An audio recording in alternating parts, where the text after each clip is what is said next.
Gracias por continuar con nosotros. Vamos a hablar del COVID, de la vacuna y muchas inquietudes que tenemos nosotros con relación a esta enfermedad con el infectólogo José Brea del Castillo. Doctor, muy buenos días. Gracias por aceptar nuestra invitación al Despertador. Gracias a ustedes. Estamos en la mejor disposición.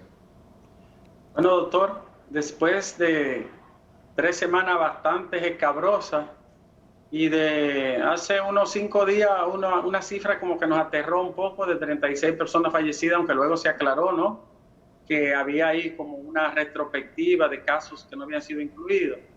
Bueno, pues los últimos 48 horas tenemos una persona fallecida y una disminución del número de infectados. ¿Qué lectura le da usted como experto? Sí, esa 30 y tantas personas, eso es propio de cualquier sistema epidemiológico. Cuando se atascan, hay casos que llegan más tarde o no se decide, o se decide si fue COVID o no, o fue producido por el COVID. Entonces, en un momento hay que sacarlo a los números. Entonces, esto produce esta inquietud, pero a mí del primer momento no me preocupó, porque imposible que la letalidad podía haber subido de golpe de una manera alta. Eso era imposible. Desde hace un tiempo estamos viendo en la última semana probablemente que se está aplanando la meseta. Eso es una realidad. Pero por supuesto, con esta enfermedad no podemos bajar la guardia, en el sentido de que, por ejemplo, yo tengo lecturas en chat internacionales que en Asia, en Medio Oriente, ya hay segundas olas. Entonces esto preocupa.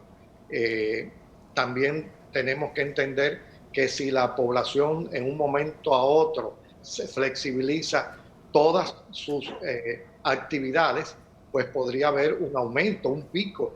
Entonces yo creo que las autoridades deben continuar con todas las medidas de distanciamiento y cuarentena e ir bajando poco a poco en base a lo que vean, a lo que perciben, a lo que reciben de sus vigilancia activa epidemiológica. Bueno, doctor, ¿nos escucha? Sí, claro. Doctor, a mí particularmente me causa cierta confusión cuando escucho algunos medios que resaltan el tema de que nosotros tenemos más casos acumulados que China. Ya nosotros tenemos 90.300 y tantos casos, casi 100.000, y China tiene acumulado unos 90.000 y tantos. Pero doctor, ¿eso desde que inició la pandemia o en un segundo brote? Porque me cuesta esa comparación creerla. Es que yo creo que es una pandemia. Estar comparando países no tiene sentido, porque yo te mando entonces a los países nórdicos a comparar. Otro ejemplo, por ejemplo, España, que tiene 47 millones de personas, tiene alrededor de medio millón de reportados. Y Polonia, que tiene 37 millones, un poco menos, tiene 68.000. Entonces no podemos en un momento estar comparando. Yo creo que lo que hay que preocuparse es que Estados Unidos, que Brasil tiene la mayoría, que las Américas tienen la mayor parte de los casos reportados del mundo en este momento, y sencillamente nos tocó una alta transmisibilidad. Recuérdense que no es lo mismo un país de esa naturaleza que nosotros tengamos aquí hacinamiento, que tengamos más familias multigeneracionales, que podemos tener una serie de factores que inciden, que afecten, y puede cambiar esto, pero las comparaciones yo creo que no. Hay que comparar con el propio país, porque cada país tiene sus características especiales. Doctor, el número de pruebas ha aumentado. Hemos visto 7.000, 5.000, 6.000. Y pese a ese aumento de la prueba, la contagiosidad, el número de infectados, se ve que va bajando, ¿no? ¿Qué nos traduce? Excelente que haya aumentado las pruebas, porque nos va dando realmente un mejor parámetro de cómo van las cosas. Yo creo que sí, que es la meseta y que va a empezar a bajar. Eso es lo que todos queremos. Pero es un día a día que tenemos que estar analizando con los datos que están. Mayor cantidad de pruebas, pues mayor trazabilidad, mayor probabilidad de ir a un lugar o a una zona y tratar de disminuir que las cosas se expandan. Y además empieza a bajar el índice de letalidad. Todos los índices empiezan a bajar. Recuérdate, Ricardo, que al final o unos años después es que vamos realmente a saber los números reales de la pandemia. Me hago entender. Sí. Cuando sepamos cero prevalencia, o sea, que por cada caso de COVID que hay, probablemente hay 10 o 20 o 30 casos que fueron sin síntomas o con pocos síntomas o sencillamente que el sistema no lo captó, nos vamos a dar cuenta que probablemente la letalidad en el mundo va a estar por debajo de 1. Eso no quiere decir que no impactó. Las economías están impactadas no solamente por el COVID, más bien por las medidas que se han tomado para evitar un problema mayor. Doctor, el tema de los niños. Aquí en República Dominicana, según el último boletín, hemos tenido más de 8.400 infantes contagiados de COVID-19. También hemos tenido embarazadas y en principio, por ejemplo, con el tema de los niños se decían que eran los menos vulnerables a esta enfermedad. Bueno, son los que menos manifestaciones graves tienen, pero algunos niños presentan una situación, es un síndrome muy severo que se llama síndrome inflamatorio multisistémico. Chile ha mostrado cerca de 100. Costa Rica en el fin de semana reportó 2 o 3 porque tenemos conexión. Hay niños que empiezan a comportarse de una manera diferente y da un cuadro severísimo, que se inflama todo, se le produce aneurisma de la aorta y hay que tratarlo de manera diferente, no como un COVID como tal, sino parecido a una enfermedad de Kawasaki, pero no quiero entrar en esos detalles, que no es el tema. Lo que sí hay grandes discusiones, que entendemos que los niños podrían ser grandes diseminadores, porque la pandemia, por lo menos a nivel occidental, encontró a la mayoría de los niños o se sacó de los colegios y estuvieron en vacaciones luego, recuérdense.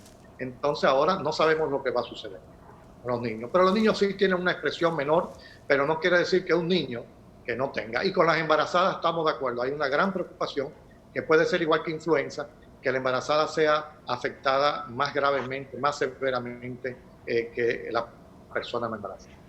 ¿Y el feto se puede contagiar si la mamá tiene COVID? Hay reportes anecdóticos, todavía no se ha establecido con grandes evidencias de que hay una transmisión vertical. Hay algunos reportes, pero todo eso hay que verlo.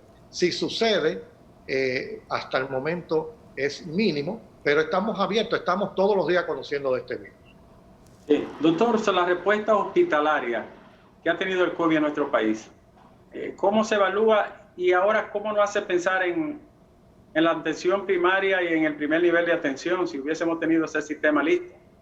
Mira, no quiero entrar en un documento que trabajamos un grupo de latinoamericanos, de que creemos que ya debe cambiarse la estrategia, que lo de la danza y el martillo estuvo bien en un momento y yo creo que se cumplió, todos lo conocemos, que era tratar de aislarnos, distanciarnos, tomar todas las medidas para que no se saturara, no se colapsaran los sistemas de salud, ¿de acuerdo?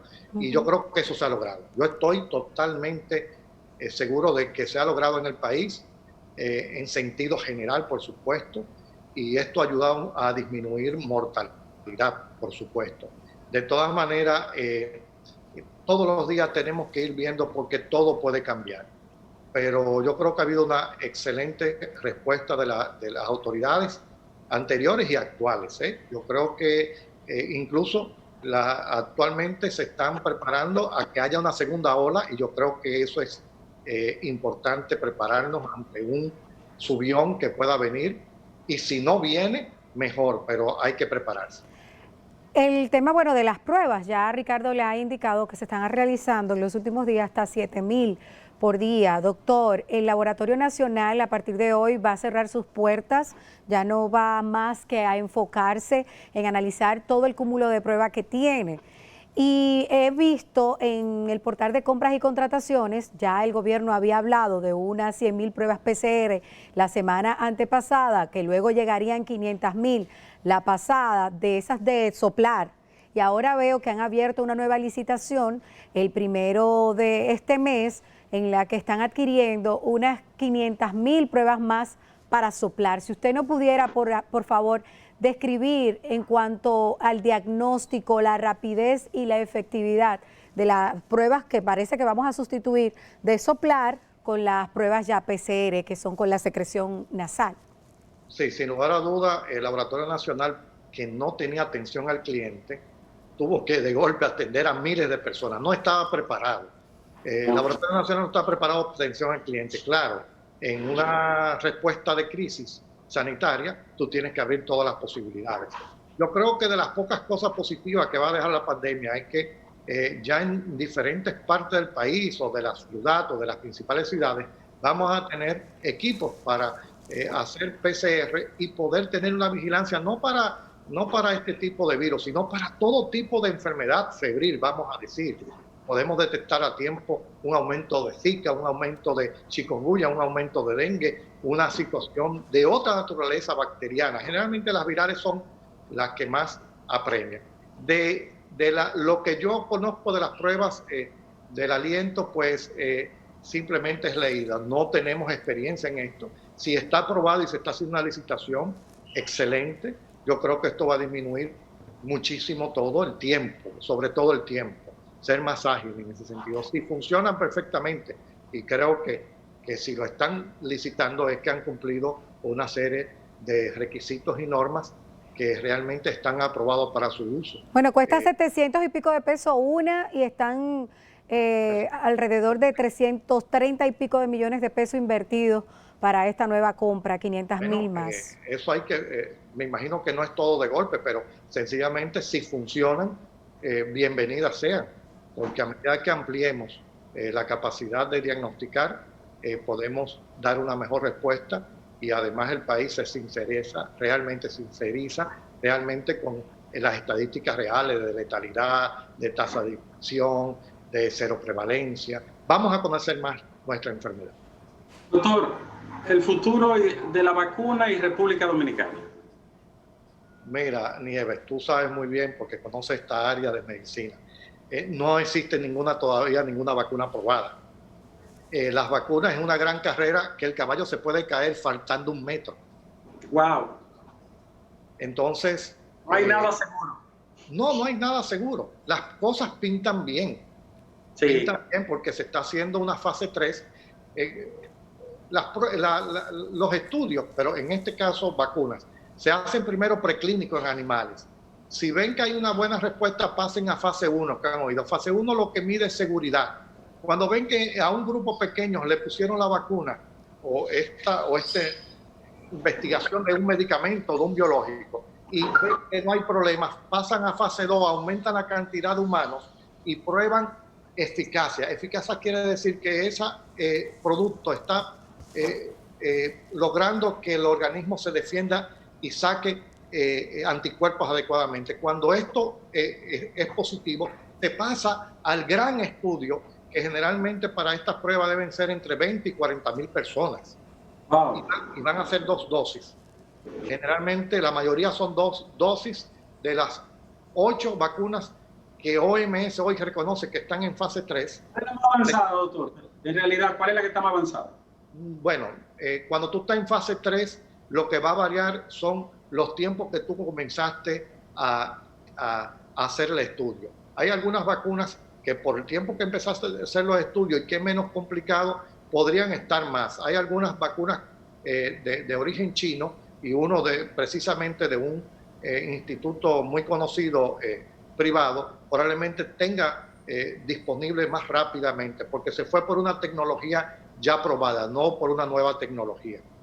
Pero yo entiendo de que algunas como esta, que son menos complejas, podrían estar, qué sé yo, a final de año.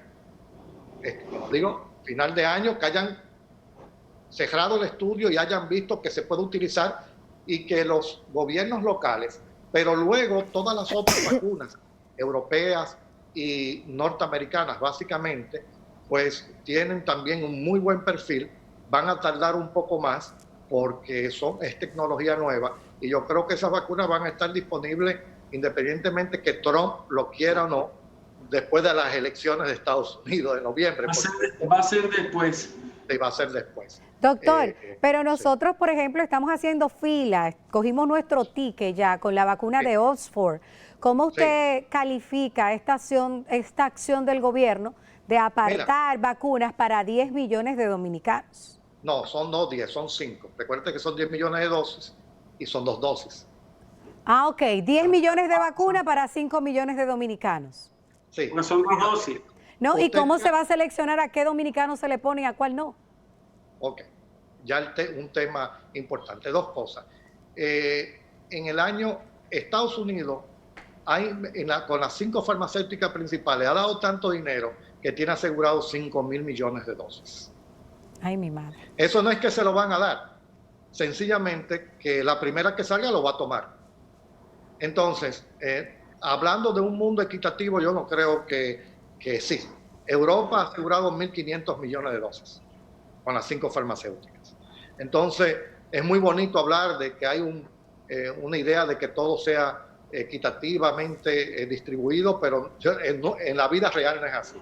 Recordar que en el 2009, cuando hubo la pandemia de influenza, el 90% de las vacunas fueron acaparadas por los países ricos. Entonces yo creo que ahora hay respuesta de parte de instituciones como Gavi, OMS, para evitar eso, pero la distribución, ustedes saben lo que va a suceder. Usted lo que está diciendo, lo que usted está diciendo es que la Encarnación y los Nieves van a tener que esperar más. No, bueno, el país completo. Creo que el Estado ha hecho correcto. Primero ponerse en fila para lo que se llama el COVAX, que es un fondo rotatorio, que habla de un 20%, y luego tratar de comprar o disponer, o no sé cuál es la palabra, de contratar, vamos a decir que la palabra, 10 millones de dosis. Pero es lo que tú haces en papeles y es el deseo. Porque recuérdate que si es el 20% de los norteamericanos, vamos a decir de manera equitativa, o de la India o de China, ¿cuánto es en relación al 20% de los 10 millones que somos? Entonces, hasta eso, lo que tú quieres poner en por ciento, cuantitativamente luego resulta desequilibrado. Entonces, yo creo que el Estado lo que hizo está correcto, y aún así debe ir probando con las vacunas que salgan más rápido. Si no tienen alguna alianza público-privada, en el momento que salgan vacunas que salgan a finales de año, principios de año, yo creo que el Estado también tiene que ir por ellas. Nieves, yo creo que el personal esencial es el primero que debe ser vacunado. Claro que sí. Toda la línea de médicos y personal, hasta el camillero, de salud, claro, atendiendo en emergencias, recibiendo los casos en intensivo, en los centros de COVID, son los primeros que deben ir. Los segundos son las personas envejecientes, sí, óptimamente por encima de los 65 años. Lo que pasa es que no todas las vacunas se están probando por encima de 60 años. Eso es de 18 a 59 años. Entonces también el Estado tiene que estar atento a esto. Y tercero, yo creo que iría por las personas, a esos mayores de 65 años y sus cuidadores, sí, y su entorno. Y 3, yo diría que a las personas que tienen enfermedades persistentes, comorbilidad, me hago entender. Si alguien tiene 55 años, es diabético, es obeso, hipertenso, tenemos que ir por ello porque sabemos que la mortalidad aumenta. Yo creo que ese es, hay diferentes, yo estuve leyendo desde el fin de semana datos muy interesantes, trabajos de Johns Hopkins, de OMS en el 2018, no es tan fácil. Lo que está cambiando, influenza, ya cuando trabajamos decíamos que ¿cuándo va a suceder? De influenza, de todos esos manuales de influenza, lo que podríamos retirar son los niños básicamente y las personas jóvenes, porque lamentablemente influenza es peor y por eso es que tenemos que pensar a vacunar en grande influenza en esta temporada, porque ningún país tiene la capacidad de lidiar con 2 brotes al mismo tiempo. Por eso Estados Unidos, CDC, habla de que en octubre quiere trabajar en lo de la vacuna de COVID, pero sencillamente es por la vacuna de influenza. No es haciéndole juego a Trump, realmente en ese sentido. Porque no es fácil. Traer una vacuna que tú tienes que vacunar en un periodo corto, cientos de miles, no es tan fácil desde el punto de vista logístico, de recursos, ni humanos, ni de los intangibles, ¿no? Bueno, entonces, doctor, el tema de ver qué dominicano la va a recibir esas primeras 5 millones de dosis, cuál no, y el tema del plazo, más o menos para cuándo nosotros tendríamos aquí en República Dominicana, cuántos meses después de que ya las grandes potencias empiecen a aplicar esas dosis de esa vacuna, como qué tiempo después más o menos pudiéramos nosotros tenerla por acá. Precisamente como yo le decía ahorita, yo te voy a decir cuando hay vacuna, cuando haya vacuna.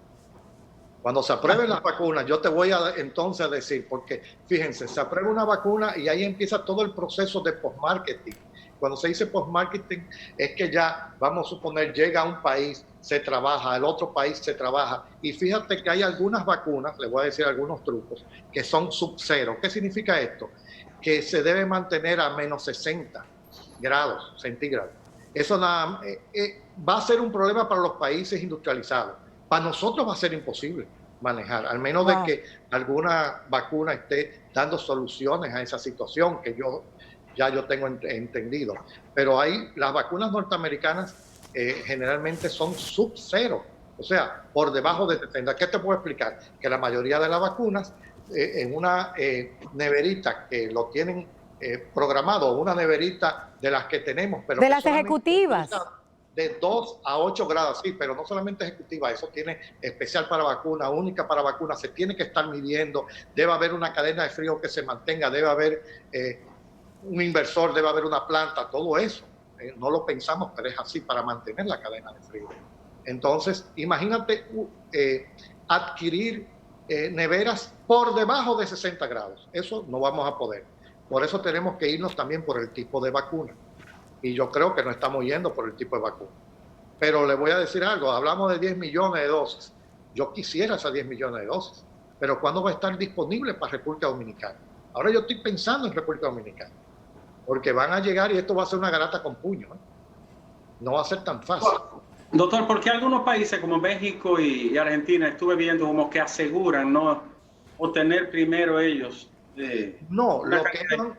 Sí, exactamente. Es lo que ellos, con una vacuna, ellos han hecho una negociación donde esa vacuna, vamos a decir, cruda, llega a Argentina. De Argentina le hacen unas modificaciones. De Argentina va a México y en México le empiezan a modificar, a empaquetar y ponerla lista para su distribución. Son acuerdos. ¿Por qué? Porque una de esas compañías nunca ha producido vacunas. Por lo tanto no tiene plantas para producir vacunas, por lo tanto está buscando alianzas de países, institutos, donde puedan producir la vacuna.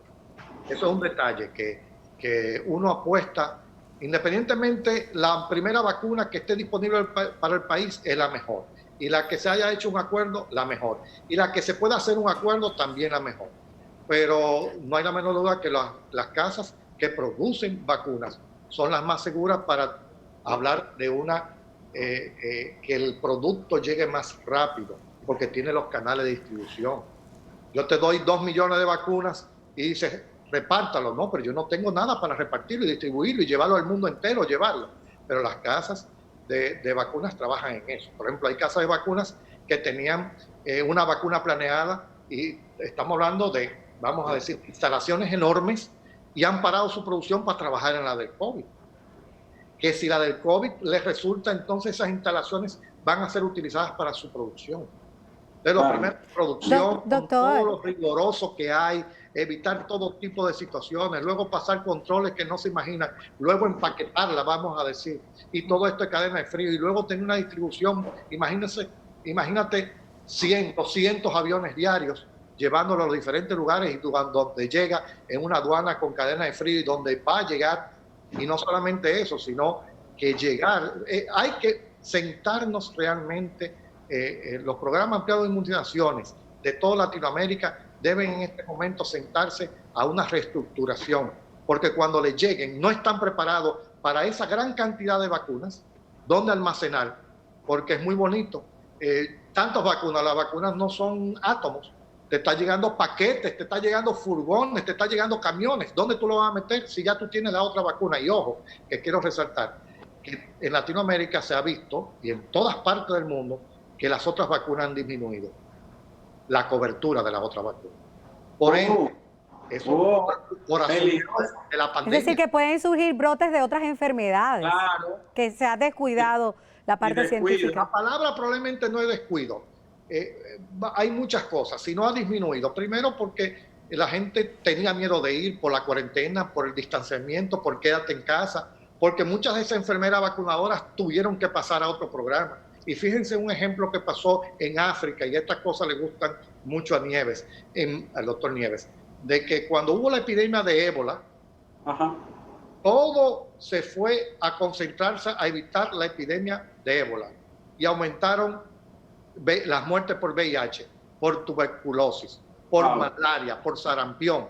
Y hay estudios hoy que se hacen en Londres donde por cada muerte evitada de ébola produjo 1000 y pico de muertes por enfermedades que pudieron ser prevenibles por vacunas como meningitis, diarrea, neumonías.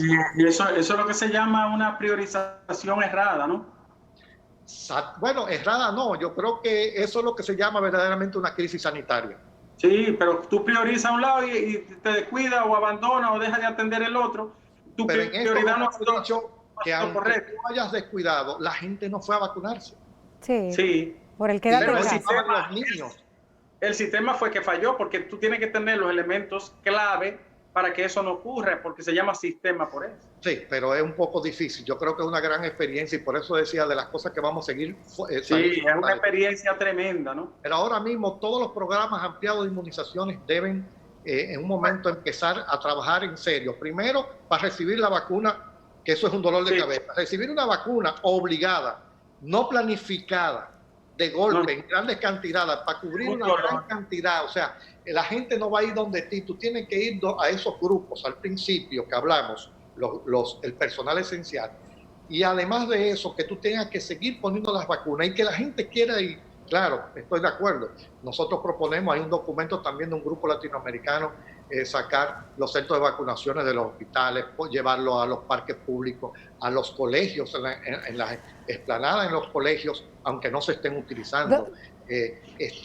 Los que se saltaron las vacunas, porque el principal problema son los niños por debajo del año de edad. Esta es nuestra preocupación. Entonces, es un llamado en ese sentido y lo estamos haciendo en toda Latinoamérica. En Estados Unidos bajaron las vacunaciones, tenemos todo ese informe. En Medio Oriente bajaron, en Europa bajaron y nosotros tenemos estimado que en Latinoamérica probablemente ronde desde un 18% hasta un 50% en el periodo de pandemia. Doctor, pero está bien que nosotros fijemos la mirada solo a la vacuna de Oxford o debimos también hacer nuestras diligencias con otros intentos. Es que no sabemos si se están haciendo diligencias con otros intentos.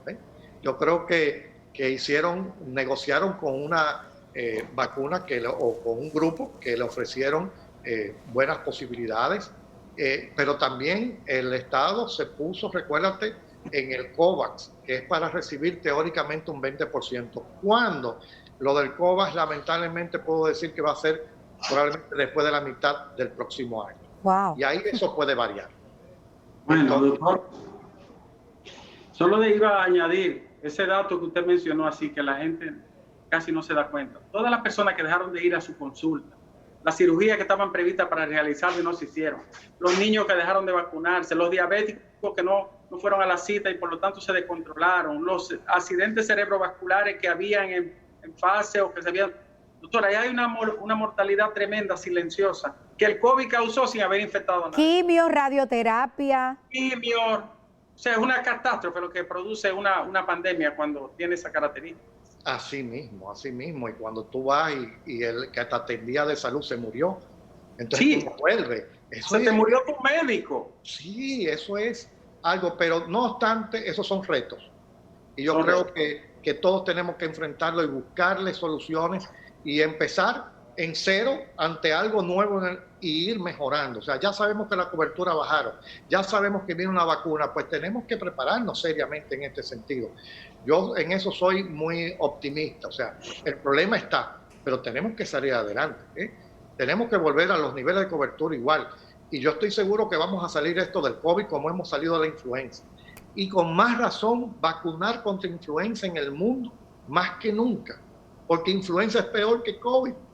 Me hago entender, un tipo de influenza influenza, una letalidad de un 10%, donde no respete a los niños, donde no respete a los adultos jovencitos sanos, y que sea un 10, un 12% es terrible. Entonces tenemos que prepararnos en eso, porque en este momento yo creo que con esta gran resaca que vamos a quedar el mundo, no tenemos capacidad de otros brotes parecidos realmente. Gracias, doctor. Gracias, doctor. El doctor José Brea del Castillo, infectólogo, por... Una conversación muy rica, Sí, ¿no? De ponernos al día en esto, porque el doctor tiene un dominio tremendo. Le agradecemos sobremanera que haya compartido este conversatorio para bien del país. A ustedes, gracias. Gracias, doctor, por edificarnos con relación a este tema. Vámonos a una pausa, señores. Bueno, Gracias Rosa, por estar con antes de nosotros. la pausa, ¿Sí? Hoy sí hay cumpleaños de los grandes, porque hoy cumpleaños Michelle, el buenón, mi hermano querido. Y por ahí viene todas sus felicitaciones con sus camiones de bendiciones. Usted lo ha visto, doctor, ¿verdad? Sí, sí. Doctor, ¿usted ha bailado salsa de Michelle, el buenón? He Chala. oído algunas, sí. Siempre Ahí sí todo hay el swing. El doctor sigue los cumpleaños también. No me diga que ustedes ponen eso. No, los cumpleaños no. Ay, doctor, no me haga ese desaire así, De públicamente. seguirlos no, de seguirlos no. Es que él está trabajando a esa hora. No, lo seguimos cuando hay en los grupos de chat y todo que se resalta. Ah, y ahora sí. Sí. Pues gracias, doctor, Gracias. por estar con nosotros. Queremos conocer todas las expresiones, pero es difícil. Muy difícil. Ricardo Nieves, usted también, gracias por estar en la primera hora. Nos vemos mañana. Y ustedes continúen con nosotros, que queda mucho contenido en la segunda hora del Despertador.